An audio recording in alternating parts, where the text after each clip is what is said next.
The Art of Public Speaking by Dale Carnegie and Joseph Berg Esenwein. Chapter 30. After Dinner and Other Occasional Speaking. Quote, "The perception of the ludicrous is a pledge of sanity." Unquote. Ralph Waldo Emerson, Essays. Quote, "And let him be sure to leave other men their turns to speak." Unquote. Francis Bacon, Essay on Civil and Moral Discourse. Perhaps the most brilliant, and certainly the most entertaining of all speeches are those delivered on after dinner and other special occasions. The air of well-fed content in the former, and of expectancy well primed in the latter, furnishes an audience which, though not readily won, is prepared for the best, while the speaker himself is pretty sure to have been chosen for his gifts of oratory. The first essential of good occasional speaking is to study the occasion. Precisely what is the object of the meeting? How important is the occasion to the audience? How large will the audience be? What sort of people are they? How large is the auditorium? Who selects the speaker's themes? Who else is to speak? What are they to speak about? Precisely how long am I to speak? Who speaks before I do, and who follows? If you want to hit the nail on the head, ask such questions as these. Footnote, see also page 205. No occasional address can succeed unless it fits the occasion to a T. Many prominent men have lost prestige because they were too careless, or too busy, or too self-confident to respect the occasion and the audience by learning the exact conditions under which they were to speak. Leaving too much to the moment is taking a long chance, and generally means a less effective speech, if not a failure. Suitability is the big thing in an occasional speech. When Mark Twain addressed the Army of the Tennessee in reunion at Chicago in 1877, he responded to the toast, "The Babies." Two things in the after-dinner speech are remarkable: the bright introduction, by which he subtly claimed the interest of all, and the humorous use of military terms throughout. Quote, "Mr. Chairman and gentlemen, the babies. Now that's something like. We haven't all had the good fortune to be ladies, we have not all been generals, or poets, or statesmen, but when the toast works down to the babies we stand on common ground, for we've all been babies. It is a shame that for 1,000 years the world's banquets have utterly ignored the baby, as if he didn't amount to anything.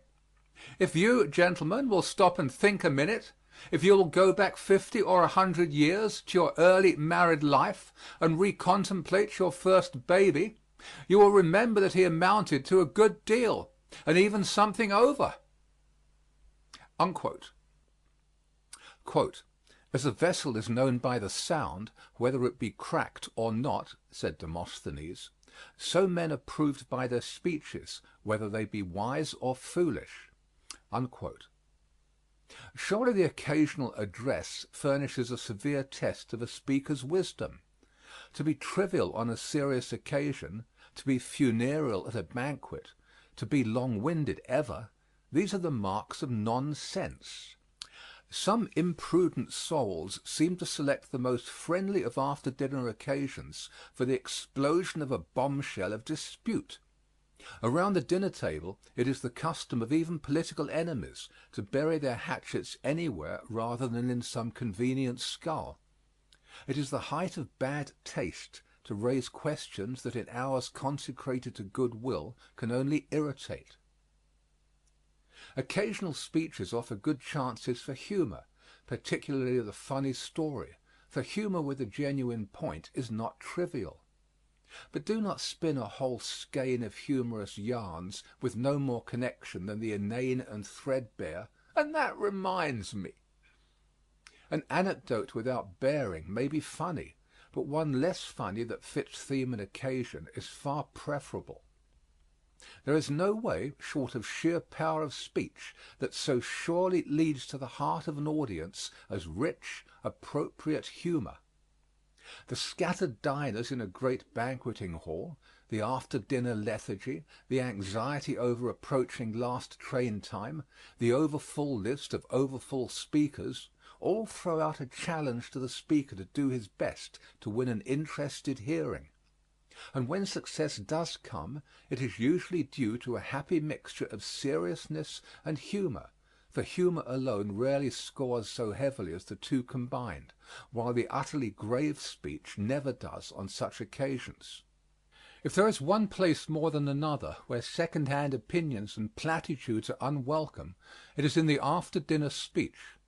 Whether you are toastmaster or the last speaker to try to hold the waning crowd at midnight, be as original as you can. How is it possible to summarize the qualities that go to make up the good after-dinner speech when we remember the inimitable serious drollery of Mark Twain, the sweet Southern eloquence of Henry W. Grady, the funereal gravity of the humorous Charles Battelle Loomis, the charm of Henry Van Dyke, the geniality of F. Hopkinson Smith, and the all-round delightfulness of Chauncey M. Depew? America is literally rich in such gladsome speakers who punctuate real sense with nonsense and so make both effective.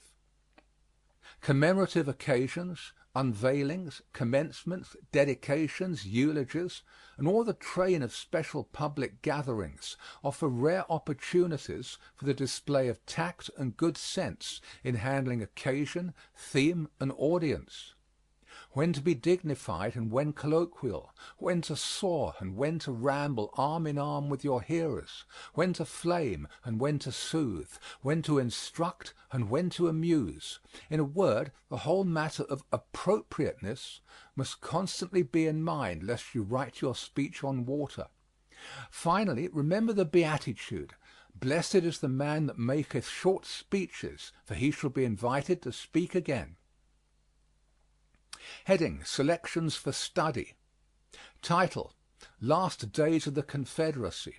Extract: Quote, "The Rapidan suggests another scene to which allusion has often been made since the war, but which, as illustrative also of the spirit of both armies, I may be permitted to recall in this connection. In the mellow twilight of an April day, the two armies were holding their dress parades on the opposite hills bordering the river. At the close of the parade, a magnificent brass band of the Union Army played with great spirit the patriotic airs, 'Hail Columbia' and 'Yankee Doodle.' Whereupon the Federal troops responded with a patriotic shout. The same band then played the soul-stirring strains of 'Dixie,' to which a mighty response came from 10,000 Southern troops. A few moments later, when the stars had come out as witnesses and when all nature was in harmony, there came from the same band the old melody, 'Home, Sweet Home.' As its familiar and pathetic notes rolled over the water and thrilled through the spirits of the soldiers, the hills reverberated with a thundering response from the united voices of both armies.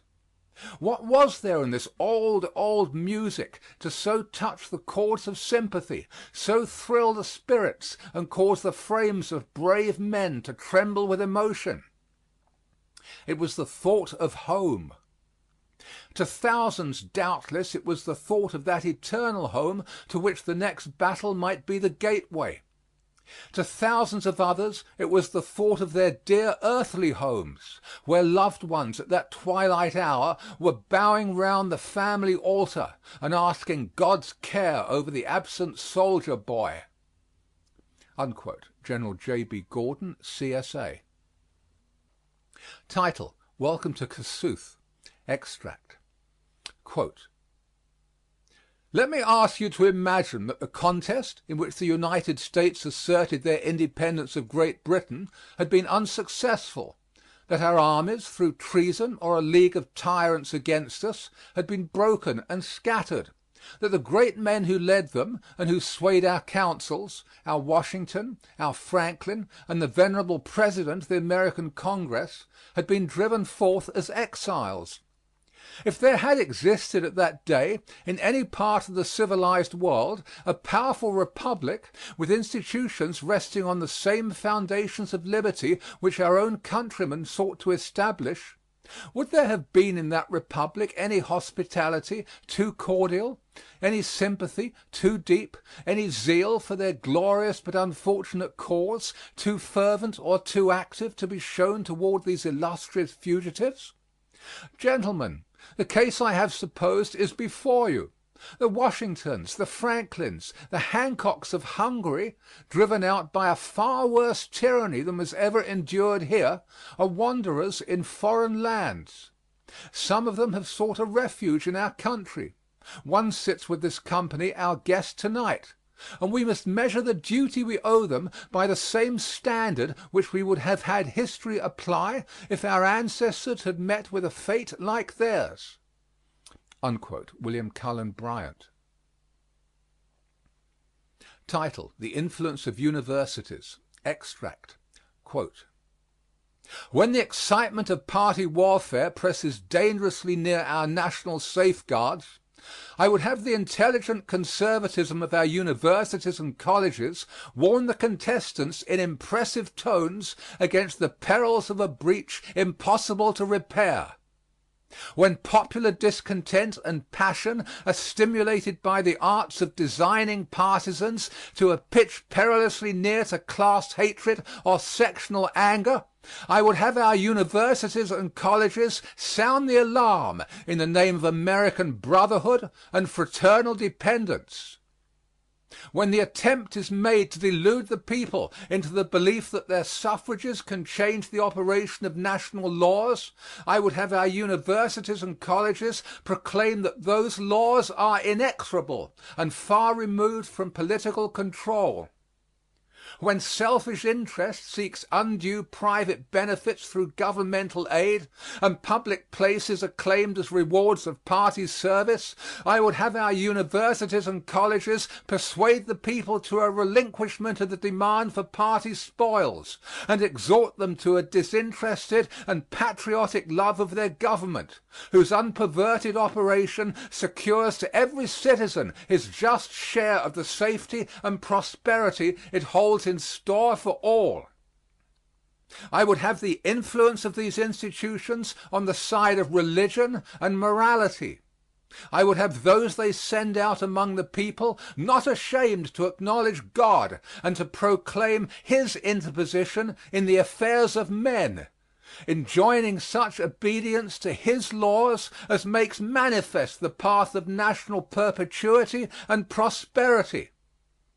Unquote. Grover Cleveland, delivered at the Princeton Sesquicentennial, 1896. Title: Eulogy of Garfield. Extract. Quote: Great in life, he was surpassingly great in death.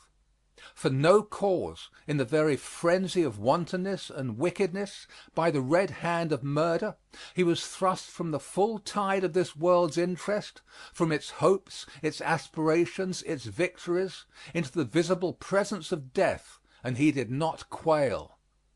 Not alone for the one short moment in which, stunned and dazed, he could give up life, hardly aware of its relinquishment, but through days of deadly languor, through weeks of agony that was not less agony because silently borne, with clear sight and calm courage, he looked into his open grave.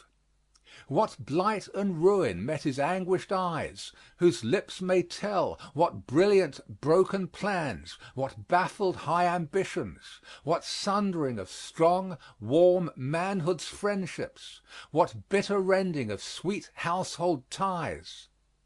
Behind him a proud, expectant nation, a great host of sustaining friends, a cherished and happy mother, wearing the full, rich honors of her early toil and tears, the wife of his youth, whose whole life lay in his, the little boys not yet emerged from childhood's day of frolic, the fair young daughter, the sturdy sons just springing into closest companionship, claiming every day and every day rewarding a father's love and care, and in his heart the eager, rejoicing power to meet all demand.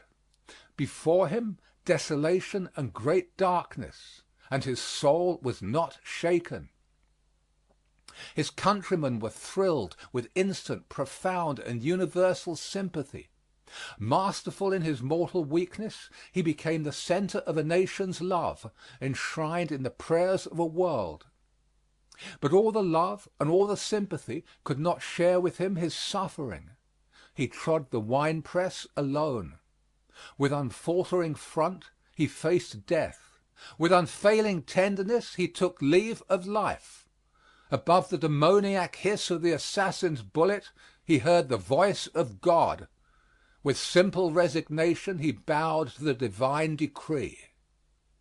James G. Blaine, delivered at the memorial service held by the U.S. Senate and House of Representatives. Title: Eulogy of Lee. Extract. At the bottom of all true heroism is unselfishness. Its crowning expression is sacrifice. The world is suspicious of vaunted heroes, but when the true hero has come, and we know that here he is in verity, how the hearts of men leap forth to greet him. How worshipfully we welcome God's noblest work, the strong, honest, fearless, upright man. In Robert Lee was such a hero vouchsafed to us and to mankind, and whether we behold him declining command of the Federal army to fight the battles and share the miseries of his own people, proclaiming on the heights in front of Gettysburg that the fault of the disaster was his own, leading charges in the crisis of combat, walking under the yoke of conquest without a murmur of complaint, or refusing fortune to come here and train the youth of his country in the paths of duty, he is ever the same meek, grand, self-sacrificing spirit. Here he exhibited qualities not less worthy and heroic than those displayed on the broad and open theater of conflict, when the eyes of nations watched his every action. Here, in the calm repose of civil and domestic duties, and in the trying routine of incessant tasks, he lived a life as high as when, day by day, he marshaled and led his thin and wasting lines, and slept by night upon the field that was to be drenched again in blood upon the morrow. And now he has vanished from us forever. And is this all that is left of him, this handful of dust beneath the marble stone? No, the ages answer as they rise from the gulfs of time, where lie the wrecks of kingdoms and estates, holding up in their hands as their only trophies the names of those who have wrought for man in the love and fear of God and in love, unfearing for their fellow men. No, the present answers, bending by his tomb. No, the future answers as the breath of the morning fans its radiant brow, and its soul drinks in sweet inspirations from the lovely life of Lee. No, methinks the very heavens echo as melt into their depths the words of reverent love that voice the hearts of men to the tingling stars.